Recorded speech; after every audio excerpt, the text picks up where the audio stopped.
What's up, y'all? It's your girl Cornelia back with another episode of Black News, a podcast where we break down current events, hot topics, and local stories involving Black people. Now let's get into it.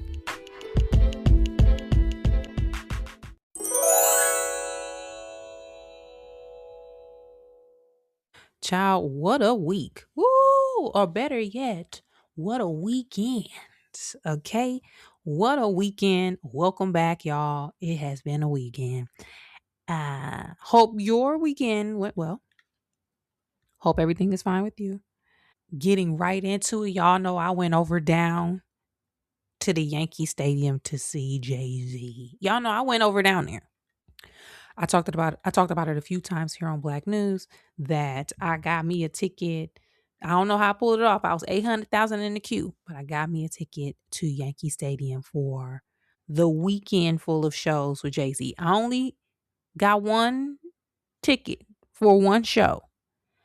A lot of people were buying multiple nights. Nights 1, 2, and 3. There were 3 nights in total. I didn't do that. I just didn't want to spend that kind of money. I could have, but I didn't feel like I needed to do that. I did though. After my show, I was like, maybe I can get a last minute ticket, change my flight, get a hotel. It would have been too many steps to try to get to make all that happen, and I could have. I just didn't feel like it. Right? I didn't feel like changing my flight, finding a hotel, piecing together another outfit, even though I had something to wear. I just didn't want to do it. So I went to one night. But let me back up because it was so much. If you've been on social media, I'm sure you've seen all of the recaps. I'm sure you have. There's no way that you didn't see it. Okay? There's no way you didn't see something. Because overall, this was it was legendary. And I know that word is used in different ways, right? It's very fluid. But when you think about a couple things, one, internet versus real life are totally different. And I said it because over the past years, there have been a lot of conversations about people within hip hop, Black celebrities, and so on, where you get online and there's a lot of backlash and it seems to just be a lot of stuff about somebody. And it is very magnified because the algorithm is moving fast, and what you see in front of you can feel like that is what it is. That did not translate in person because them stadiums, that Yankee Stadium was packed. Okay. If you would in there, you would be like, what discourse? Hey, there was nada and a male voice. So there's that. But also, when you think about hip hop as a genre, hip hop is only 51, 52 years old. It is a very young genre when you think about or compare it to others. R&B, rock and roll, country, all of those that I just named were started by Black people. They just have a longer history as far as being an actual genre that has been taken seriously. Because, and I brought this up on Black News a few times. Remember when hip hop first started? You had the Curtis Blow and the Grandmaster Flash and all of them, and going to the park. It was very rap music. Then and now is totally different. And because it was started by young Black people, there was no way to tell where it could go. There was no way to tell where it could evolve into. And then over the years, we've seen the genre be taken across the world and become one of the biggest music genres, if not the biggest at some point. So to see a man who is 56, 57 years old, who was alive when the genre started, whose own idols are the people who started it, who has successfully been in the music business in many different capacities for 30 years, to celebrate a sold out weekend at Yankee Stadium, celebrating two classic albums, critically acclaimed, numbers was there, Reasonable Doubt and Blueprint right now in 2026. That is not only just a big deal for Black people, for Black creativity, for Black musicians, for Black hip hop artists, but just in the longevity of music. Because y'all, I say this all the time, and this translates to all genres of entertainment, whether it's music, acting, comedy, writing, whatever. It is hard being in these businesses. There's so many people with talent. There's so many people who want to achieve that don't. So for all of that to happen, and we see what hip hop can pack out Yankee Stadium, regardless of who it is, that is incredible. Okay, so I'll start there. But each night is kind of what I want to talk about. Not in the 10, but I just want to talk about the overall weekend because there was so much happening over the scope of the whole ordeal. So night one was supposed to be focused on Reasonable Doubt, which was Jay-Z's first album. It was celebrating 30 years, right? Night two was focused on The Blueprint, which I forgot that it came out on 9/11. It's celebrating 25 years. The third night was Extra Innings, which was the added on show that nobody knew what the focus was, right? People were speculating, like, what is this? A lot of people had to get the tickets to the overflow. I will go on record and say this also. When it comes to picking shows that ain't gonna have no features, I'm always the queen of that. Cause let me tell you what Cornelia gonna do. Cornelia gonna pick the most uneventful show. And I don't know what it is. I did this with Beyonce in Vegas, did this with this. I did this with Beyonce Renaissance with her birthday weekend.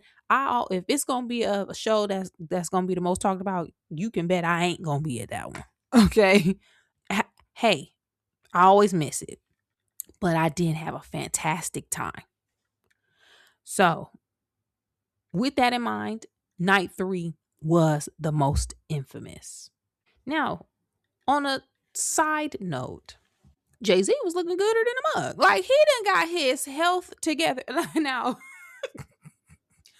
one cold thing that people be doing on social media, they gonna pull up some archival footage of you looking unsatisfactory. Okay. People on social media, they gon' dig up you looking your worst. People been posting all day side by side pictures of Jay-Z with his bucket hat on, t-shirt, workout shorts, looked like he was struggling to get a walk in, compared to him on stage this weekend looking drastically different. And know y'all dead wrong for finding them old pictures. Y'all dead wrong. But it is a noticeable difference. Not to say that Jay-Z was out here looking crazy, looking bad. Some people would consider him an old man. Now, to me, as I'm in my 40s, 50 something ain't old to me. But when some people start getting money, they ain't on stage, they ain't performing, they ain't out in public like that. They don't really care. You ain't got to care. Sometimes you ain't gonna be on point. Right. And Jay-Z, he probably ain't feel like he ain't got nothing to prove. And when you're not performing, you ain't gotta be in shape like that. But when it's time to get on stage, you gotta, especially when you rapping with no backing track, because Jay-Z don't be having no backing track, you at least gotta get your wind up and your cardio up. So you can tell he done got him a trainer. He done been pumping iron. He was at one point he was walking around looking buffer than a mug. I said he's diesel. What is going on? You can tell he been on a better eating regimen. He probably cut out the smoking and the drinking at least for a month to get his wind ready, get his wind up. They probably got him on some supplements. Okay. And so all of that added. In addition to, he cut his hair. Now, I knew something was coming. I don't know if I said it on Black News. I knew eventually something was going to go down with the hair. I didn't think he was going to cut it this soon, but I knew it was coming. I was thinking that because new music got to be on the way. I don't know what capacity, I feel like we warming up for a whole run of Jay-Z, which is gonna lead into something. And now that I'm thinking about it, I ain't gonna before I forget. At the end of night 3, because I was watching it from the comfort of my own home on somebody streaming on TikTok live. He said, "I see y'all back here next summer." Next summer? What's going on next summer? So he back, okay? The ruler's back.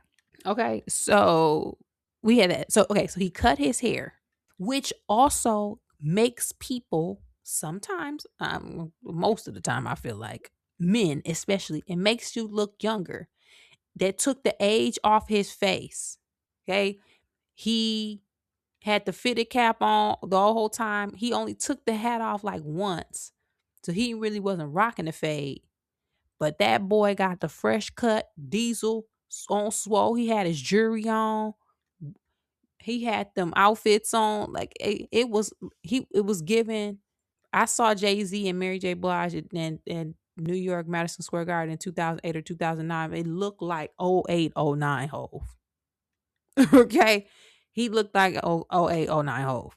And there was a video package that played during night 1 of Beyonce shaving his head in the stands of Yankee Stadium. And I feel like, and again, this is just me talking. We know, especially as Black people, that hair holds energy and it means something to Black people. And oftentimes, when people are moving into a new phase in their life, that does come with, especially people with like locks or like long hair, it does, it can be associated with that hair. So moving into a new era or a new phase, sometimes people cut their hair to go along with that. You shedding energy, you moving energy off of you. You are making a substantial change. And I wonder if that was also a part of it. Right. Yes, he took the locks down and that moved him into a different era. But what is he in a space now where he like, I done been through a lot this last couple years. He did the interview maybe a couple months ago where he was saying he felt like they were on off defense all, last year. This year they on offense. With all of that was happening, all those conversations, did he feel like I need to shed this energy that is also tied to my hair? Yeah, I took the locks out, but baby, zip that off. Give me back the low cut Caesar with the deep waves. Who knows? I just thought that, especially when I saw that they purposely did a package where they showed his wife cutting his hair in the stadium stands, right? Because once when you're dealing with, they still are celebrities and they are still entertaining. And showing that clip, it has to be a deeper meaning, at least for them, or what they want us to assume. I assume it is that, right? Them moving together into a different era and shedding that old weight behind. So that was just interesting. But y'all, like I said, Hope out here looking physically fit.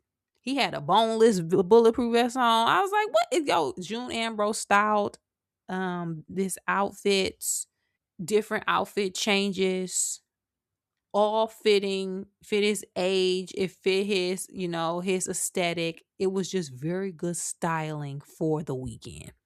So there's that. So let's get into the weekend because, like I said, it was very eventful. There were 3 nights, Yankee Stadium, all 3. Now, after and during night 1, I was flying out on that Friday. So when I got off the plane, I was on social media seeing people already talking about Yankee Stadium, and it was kind of chaotic. They were saying security was a little all over the place. It seemed understaffed. They were unorganized. You got to get there early because the doors were chaotic. It was a long line. If you walked to the to the far end, maybe you can get in, but it just seemed like a mess. So I was already thinking, okay, tomorrow I got to get there at a decent time.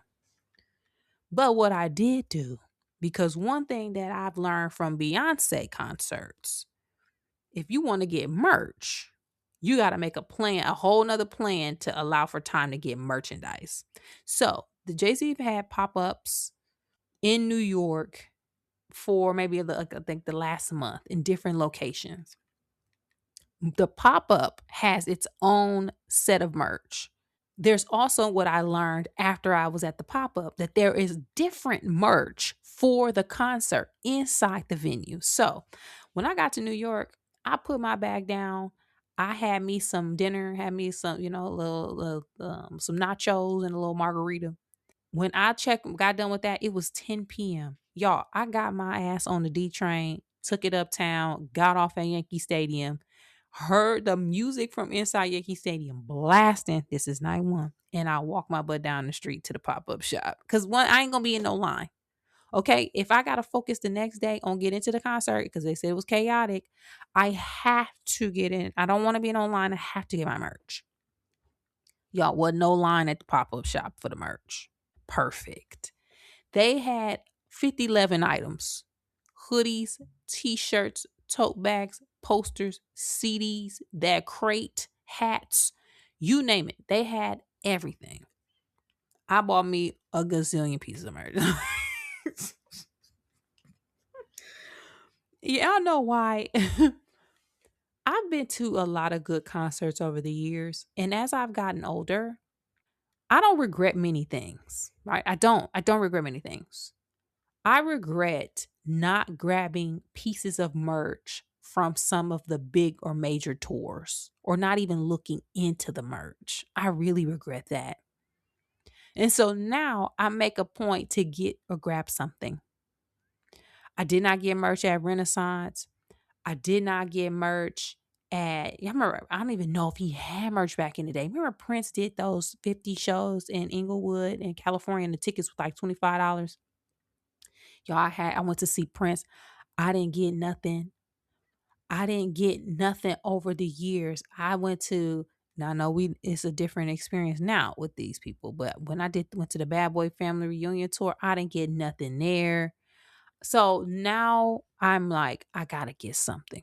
God, try to spend too much dang money on the merch. When I'm in there, they were like, yo, because I was like, is it the same merch inside of the venue? They were like, no, there's separate concert merch. This is pop-up merch.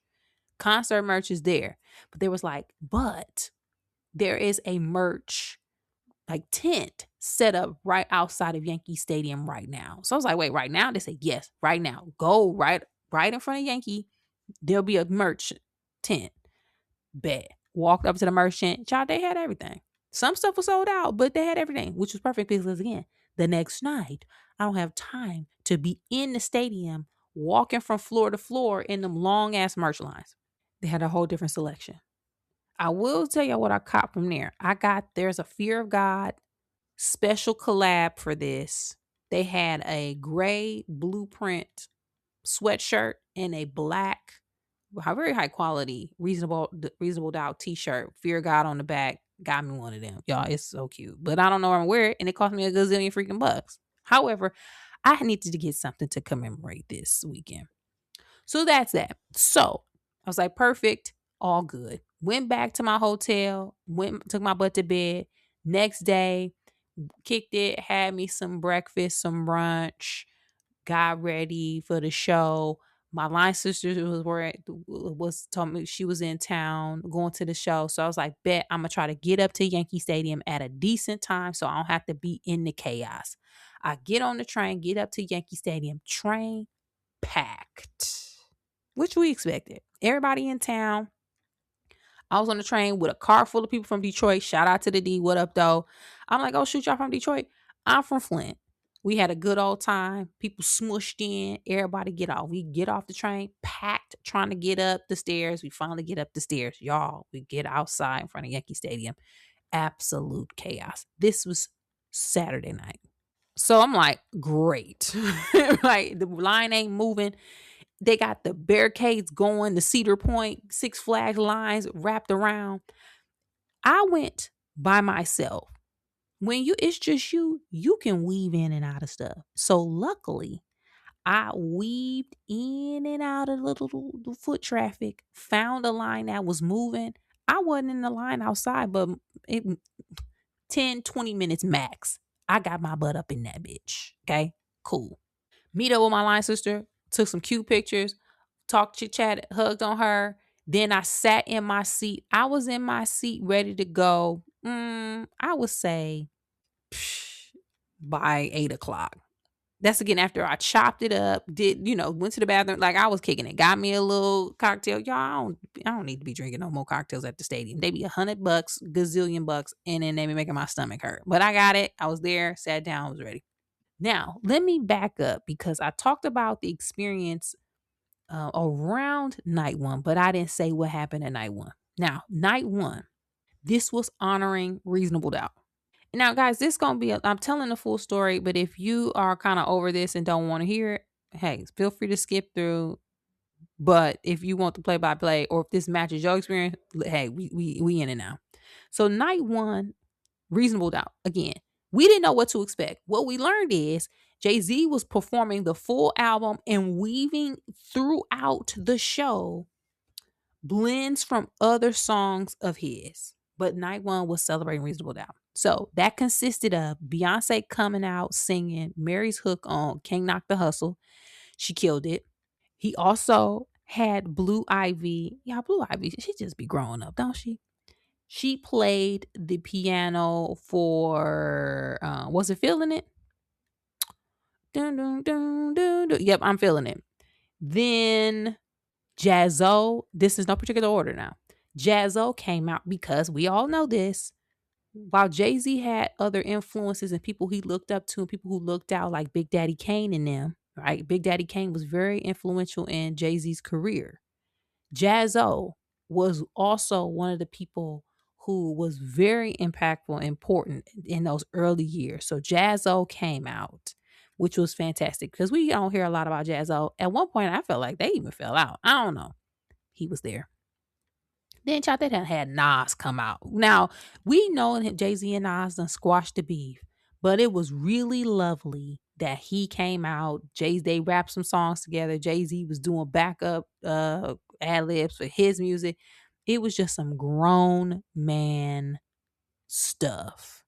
And on that, speaking of grown men, while I'm remembering this, and then I'm going to get into the jump back to night two for the whole weekend in person because I was here on Monday night. I was outside not Monday night. I was out there on Saturday night. I was Friday night. I was outside the venue. I saw pictures from night 3 Sunday.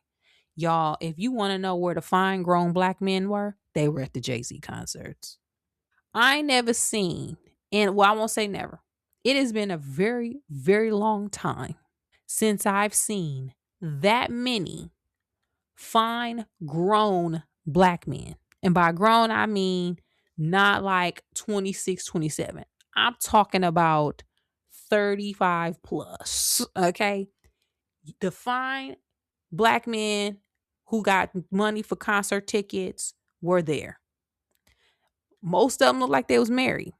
Shout out to the wives for scooping up all the fine black men because that's where they at. Y'all left us with the crumbs. Okay. Not to say I'm looking, but the fine black men were there. People are also saying this is black men's Beyonce because y'all know when Beyonce performed concerts, black women, we get our money together, we get our crews, we put on an outfit, we be out here. That's what it was for them. They were really like crewed up with their little outfits on, cheesing hard, rapping on hard. It was just really nice to see. So again, all the fine black men, you want to know where the fine black men gonna be? They gonna be at the Jay-Z concert. Now, back to night 2. So I'm in my seat, ready to go. Show starts. He immediately acknowledges how this came out on 9/11. It was a very trying time for New York City, and he was shocked and overwhelmed by the love that he received because it did still sold over 400,000 units, having dropped the same day as 9/11, a Tuesday. This was back when music used to drop on Tuesdays, before Beyonce changed the music industry, but we're not going to get into that. So he goes into it, right? So I'm like, this going to be great. I'm just happy to be in the building. I'm just happy that I was able to get out there and be in the building. And after hearing night 1, I was excited. I didn't know what to expect. I did say, I was like, Beyonce got to come out every night because it'd be kind of cruel if she just did one night. Child, she skipped our whole night in general and came to night 3, but we're going to get to that. So I was like, this is fun. He did the songs from Blueprint, all jamming. He brought out Slick Rick when he was doing the Rulers back, because y'all know Slick Rick the Ruler. So Slick Rick rapped the song and then left. Jay-Z continued on. Now that whole night, I because there's only one feature on Blueprint, and that is Eminem on Renegade. I think I was talking to somebody. I was like, do Eminem even perform anymore? Like, I know he was like focusing on his daughter because Haley had a baby. He a grandfather now. He did the Super Bowl, but besides that, I was like, I don't think of Eminem gonna be here because he don't be out here. Child, Renegade came on. Jay-Z did his verse. Shot that backlit lit up. Eminem walked his butt out there. I said, ain't this some shit? Y'all, they done found Slim Shady and got him on it. The crowd went wild because y'all know, one, I don't think anybody was expecting it. People were hoping for it. But two, over these last 25 years, there has been significant amounts of conversation about Renegade specifically, about whose verse was the best. And Eminem watched Jay-Z and Renegade and no, he didn't. All this other stuff he watched on his own song. So to see them rap it together was absolutely incredible. It was fantastic. He killed it. Then Jay-Z walked off. Eminem stayed and did Lose Yourself. Y'all know people love them some Lose Yourself. Shout out to, again, Eminem, Michigan's own. So the crowd was great, locked in. Joe continues on. He wraps up Blueprint, walks out, took a little break, changed his outfit, came back, took off the boneless vest and put on something else. And then continued on with other songs from other albums. Then Pharrell came out and then they did some of the, a lot of the songs that they did together. To me, the standout was them rapping Allure, because I've been to a lot of Jay-Z concerts. I don't know if I have ever seen Jay-Z do Allure live. So everybody was losing it. I'm talking about my whole section of where I was seated was going crazy. So that was really, really dope. And so they continued on for a little while and show was over, right? People were walking out and I will say this, people were disappointed because the night before the show, I believe, was a full 2 hours. Ours was maybe like 145. So people were like, dang, like a lot of people were talking here. I hear they were saying, dang, Beyonce didn't come out. They had Nas. Sure, we had Eminem and Pharrell, but like, dang. And he cut our show short. Dang, that's not fair. So people were feeling away. Me, I was good. I didn't know what to expect. This was not my first time seeing Jay-Z. Also, I be tired. So I was like, I need to get back. I'm hungry. I want to get a slice of pizza. I was good to go have my merch from the night before. Great. Night 3 came. Now, on social media, they posted, Yankee Stadium said, please get to the stadium early. Great. Okay. The doors open 6. I'm flying and traveling that day. My flight was delayed. I jumped on an earlier flight via standby. So I was like, I'm going to miss the show. Like, there's no way I'm going to miss the show. I landed in LA at like 8 o'clock, maybe 8:30, which is 11:30 Eastern time. Child, the show ain't start. So I'm like, man, like, what's going on? I thought when I landed, the show was going to be over. So I'm like, dang. Come to find out, drama happened. Somebody unticketed, a group of unticketed guests, this is allegedly, rushed the Yankee Stadium gate, overwhelmed Yankee Stadium staff. They shut down the door and stop letting people in. It looked like from maybe like 8 o'clock on. It could be longer than that. They had everybody hot child. They show Wale Fabulous outside. Like, it was legit people, like celebrities and patrons trying to get in. Shut the door down. So you have people inside just sitting. People outside hot and just sitting because it was hot. They didn't start the concert until around 12:19, 12:20, 12:30 a.m. Now, I was having FOMO. And once the night was over and I saw who came out, My FOMO did disappear because I'm gonna tell y'all right now, my personality, I'm a stickler for like time. And if I be tired, I get really angry. Few things make me angry, but stuff with time makes me angry. I wouldn't have been able to survive. I would have been hungry. Y'all don't, they don't be having no vegetarian or pescatarian leaning snacks up in the stadium. I can't eat chicken fingers. So I would have been starving. I was like, okay, so now I feel a little better about myself. But Jay-Z made the announcement because I was watching from the comfort of my home on TikTok that there was some conflict outside the gate. They want to make sure that everybody got in safely. It took some time. We finally here. We're gonna get the show going. But we gonna be, I got something good for y'all. And we gonna be in this bitch till about 5. And he was not lying, not about the 5 p.m. part. But they weren't lying. He had something good because y'all, when I tell y'all they brought out 2,072 artists, they brought 2,072 artists out. And I'm not exaggerating with that. I am, but y'all know what I mean. I'm gonna name the people, and I'm missing some people because there was so many. I know I am, but this is the gist of it. No particular order. Night 3, extra innings, started around at the latest 12:30. It consisted of Tiana Taylor, Usher, Beyonce, Rihanna, Pharrell, The Clips, Swiss Beats, The Dream, Jadakiss, and Fat Joe. Again, somebody is missing on that. This probably had more special guests than any concert that I have ever seen. I've been seeing Jay-Z for years. He ain't never been the one to have a bunch of like a buku list of guests. Baby, everybody in the building was there. It was a complete marathon. Fantastic show. It was just insane. So, overall, people left real quick like at 3 in the morning. Like 2:45, they said fireworks out in Yankee Stadium, child. It was crazy. Now, overall, people are still feeling the way about night 2.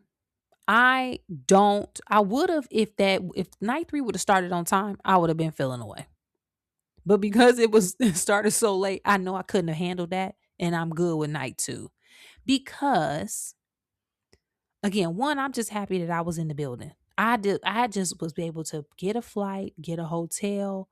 I remember back in the days where I wanted to go to all of these concerts and I couldn't because I didn't have no money. I wanted to do all of these things and see these shows. I love live concerts. I always have since I was a child. I remember wanting begging my daddy to take me to go see MC Hammer. He wouldn't during the Too Legit to Quit tour. Couldn't go. So now, as I'm older and finally have the money to do things like this, I'm just happy to be in the building. So that's why I'm not like people like, I want a refund. Child, hush. I will say though, and I was thinking, I was like, oh, I might go to LA and get the last minute tickets. Child, LA done, it was some tickets available for this weekend. Child, I looked online, child, all the tickets gone. And I was doing that because I, not including this concert, have been successful getting last minute tickets at other shows. I attempted that this weekend for my homegirl. We're trying to get her a ticket for the same night as me. Child, ticket prices wasn't dropping. They were actually going up. We could not get her a reasonably priced last minute ticket. My homeboy said he was able to get one for Friday night. That seemed to be the only night you can get one because Saturday and Sunday, unreasonable. So based on this, I ain't feeling too confident about being able to get same day or last minute tickets to LA, but I am going to attempt because I want to go. And let me add this before I wrap this up. If I did not go to New York, I would have taken my butt over to Paris, to the Paris show, because I have a feeling. And that London show, which is on her birthday, I wouldn't have gone to London. I actually don't like going to London. I don't enjoy there. But New York slowed me down because if I wouldn't have done that, y'all would have caught me overseas. But overall, it was a great weekend. I had me a good old time. I got to catch up with some of my line sisters. I saw the show. I got me some merch. Got back safe, uneventful. Didn't get in, had no drama. Saw some fine black men over down in the stadium. It was all right with me. What about y'all? Because I saw a couple people that I know on post on social media that they was at the concert too. Y'all, I ain't bumping into none of them. But if you're a Black News listener and you went, what how was it? Right? What did you think? Did you have a good time? If you did not go and you were thinking about going to the other shows, after seeing this, I highly recommend getting tickets for the one that you can get tickets to. If they're still available, go. I think it's going to be a great time. And why not? Right? Why not? But let me know. Let me know your thoughts about it. Yeah, you can find me at Cornelia on social media. And I just want to quickly jump in here because we ain't forgot about Nolan Wells. I just want to come back real quick and acknowledge that the case or the investigation still seems to be looming regarding Nolan Wells, who is a Black teenager, 18, 19-year-old who was unalived somehow in Mississippi. His family has gotten representation from Ben Crump's law firm. They have been on a press run, which was spearheaded and led by Black media. Independent media, because until Black independent media and Black social media took this story and blasted it, we didn't hear a peep from nobody else. But his family has done countless interviews. GMA, they were on ABC, The Root, CNN, you name it, answering questions, telling their side of the story. More information has been revealed. And it sounds like, one, we're still waiting on both autopsies, the independent autopsy that was paid for by Colin Kaepernick's foundation. Tyler Perry is paying for the funeral. The autopsy performed by the authorities in Mississippi still don't have the results. And again, pictures were coming out. People who were on Horn Island have been making statements. We don't know what the authorities have been investigating because, per the family, the authorities haven't contacted them or spoken to them in a week. So, and I don't know if I said this on Black News last week, but I'm going to, if so, I'm repeating myself. There have been countless cases that have been brought to light over this past couple months where Black people have been unalived across this country, but mainly in the American South over the past few years that have not been investigated and not been reported on. And they have been hangings, drownings, and so on, where you can tell, because we are very good at pattern recognition, that is some funny business going on. You can tell. This case specifically regarding Nolan Wells, because it is in the media and all eyes are on it, is going to give us a real live pulse check on where we are in regards to criminal justice, the justice system in this country for Black people in 2026 and moving forward. This is going to be, for all of us, a reality check and a pulse check about where we are and what we need to do, what happens after this. And what I mean by that is, if so many people are being unalived and is unreported in ways that is not traditionally linked to Black people, like hangings, right? And with Nolan Wells's case, it is spread across media. It is now international news. If the Mississippi authorities are able to botch this investigation, sweep this under the rug, bury it, not move on anything, not be transparent with where they are in the investigation, hold anybody accountable, not really lean into the autopsy. If there's any funny business with this being an international news story now and Black people not letting up on it, we will know for a fact that now people definitely feel comfortable harming us in public and knowing they can get away with it publicly. If you can get away with this, with it being in the top of mind for everybody, you can get away with anything. And I think the result of this is going to show us that or otherwise. With that, then we will know how to move accordingly. I don't know what that will mean. We might have to take it back to them old NAACP days where when stuff was happening to Black people across this country. And I'm not saying it's the NAACP that's doing that, but there were lawyers being deployed throughout this country to investigate, to report on, to provide resources, to be legal counsel for, and so on for people, Black people who were in need because we did not have the support of the criminal justice system, local police, FBI, you name it. We just didn't have it. And I know to some that can sound very dramatic, but as reality is not. Okay. So I am really looking at this Nolan Wells case, not just for that, but I need to know what's going to happen with this. I really need to feel like that young Black boy, Black young adult is going to get justice for this somehow. And listen, if he drowned, okay, right? But we need some transparency. We need to know what happened because we're not playing these games no more.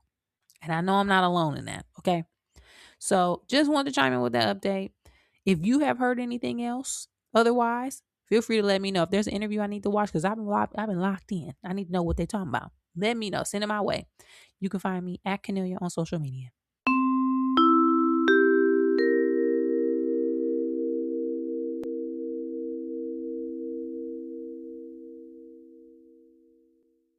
On this week's episode of Black News, we talked about all things Jay-Z weekend in New York City, specifically Yankee Stadium. We discussed nights 1, 2, and 3, logistics, and all of the happenings.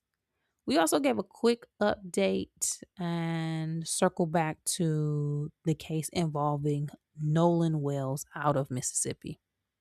Hit me up. Let me know your thoughts about all of these topics, some or none, and I'll check back with you guys next time.